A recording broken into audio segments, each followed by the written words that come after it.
Have you ever heard of Lorne Green? Yes, I have heard of Lorne Green. Well, that's useful. Oh, yeah. He was famously in Bonanza, I think, a Western series. Battlestar Galactica, played Adama, I think, or Adama, was it there? Anyway, on Battlestar Galactica. Yes, famous actor. Know him well. Very good. Well, yes. So to sci-fi fans, they are going to know him from Battlestar Galactica, as you say. But as you've also mentioned, the Canadian star was most famous for appearing in the Western TV series Bonanza. Yeah. Now, Bonanza is fabled to have had quite the influence on Thunderbirds. In Bonanza itself, Lorne Green played a widowed father of 3 adult sons. Do you see where we're going with this? Yeah, absolutely. Yeah. And it's a format that reportedly rather appealed to Dad and Sylvia.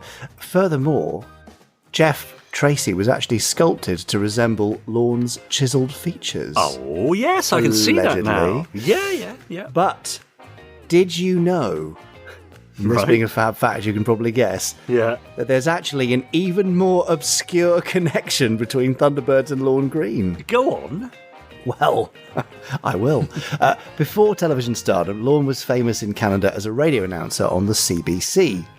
During the early years of World War II, he was even known as the voice of doom, since he had the unenviable task of reading out casualty reports on the air. Oh gosh, what a terrible thing to have to do. Yeah. Anyway, after serving in the Royal Canadian Air Force, he went to Toronto and founded a school for radio announcers, would you believe? Well. Now, there's a 1950 newspaper ad which announces evening classes for speech, acting, and radio writing.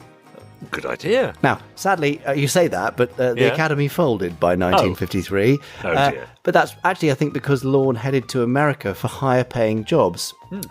Several up-and-coming Canadian talents had studied there, including actor-comedian Leslie Nielsen, Star Trek star James Doohan, and some guy called Shane Rimmer. No! Who would later play Scott Tracy in Thunderbirds. Lovely. So it turns out there's just a bonanza of connections between Lorne Green and Thunderbirds. Oh, that's clever. Yeah. That's good. I didn't know that. I've got the ad here. Careers for trained personnel. Lorne Green's Academy of Radio Arts. Lovely. Offering adult evening classes in speech for radio, stage, television and public speaking, acting, radio laboratory, it says. Radio writing, dramatic, commercial and educational. Radio announcing, news, narration, sports, disc jockey, etc. Wow. He also amazing. offered junior Saturday classes, would you believe? Sweet. So there you go. That was held at 447 Jarvis Street in Toronto. I know it well. Yeah. Still there, I think. I wonder what it is now. It's a burger joint now. If we have got some Torontonians. That's probably not the correct phrase, but I'm saying it.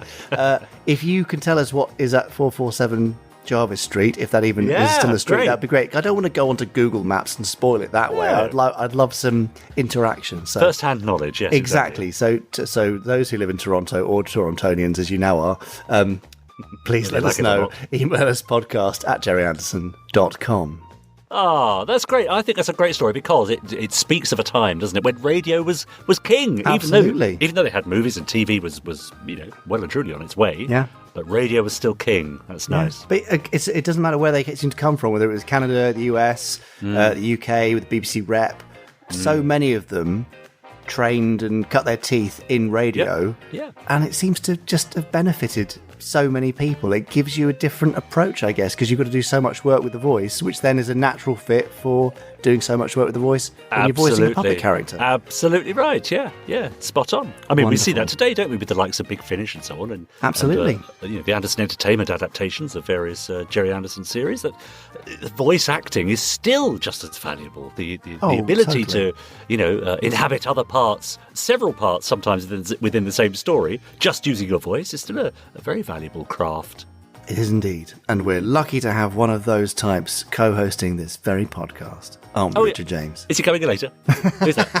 Is that Chris? Chris has done a bit. Chris does it as well, but we know we all know very well it's you. Anyway, I rather liked that Lorne Green fact. So, yes, there we go.